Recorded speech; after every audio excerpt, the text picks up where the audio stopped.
I probably had about a 48-hour notice.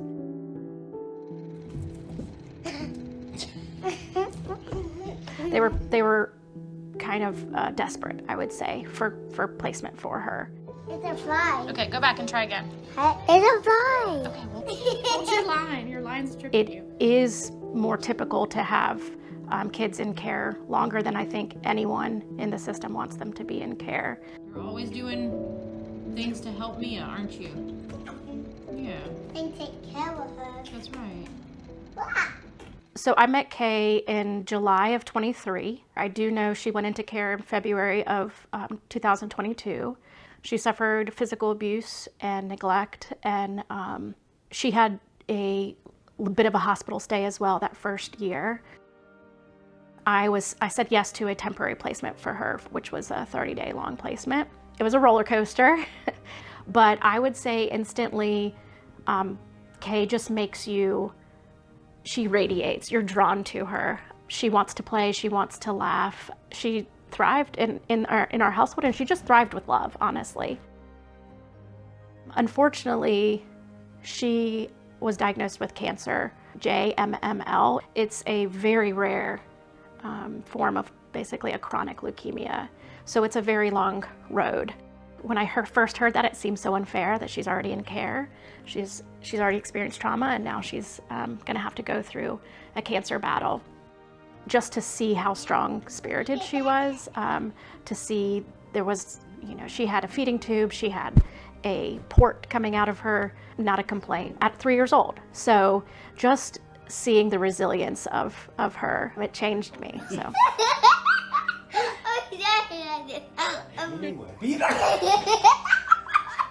Is that you? No. We experienced as much as we could together in that time. We had a beach trip, we had a lake trip to the mountains, but she was still reminded that, there was an end to my time with her. So at the end of the 30 days, there was just a transition that happened to a new family. They were a wonderful family that walked with her through the next step of her process, of her cancer journey, which was a bone marrow transplant. She stayed in the hospital for a very long time, almost the entire 4th year of her life.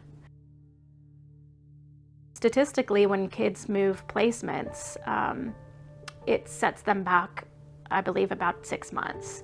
All the work that's been done, whether it's through therapy, behaviors that have changed, it's pretty much could be for nothing.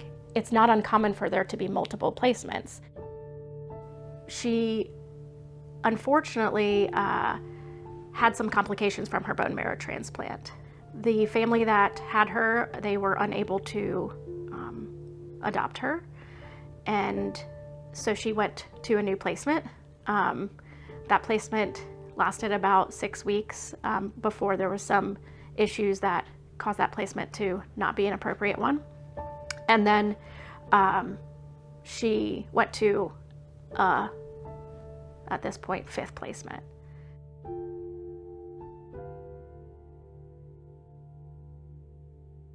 The tragedy in her story, for me, is that she died while still in care. She lived her life that like a child that wasn't frustrated with the lack of having someone she could call mom and dad. I just feel like it's sad that she really never got to experience belonging.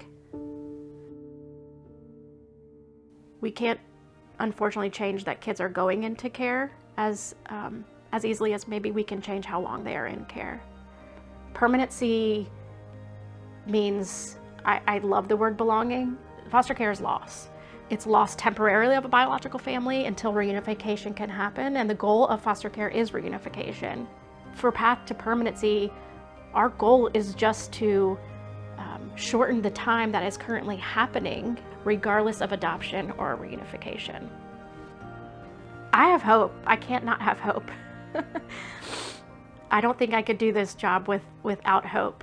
But if there wasn't the feeling that things could change and that we could implement processes that Oh, got the stone. benefit families and benefit the children that are in care, then why do this? There has to be hope. There has to be hope.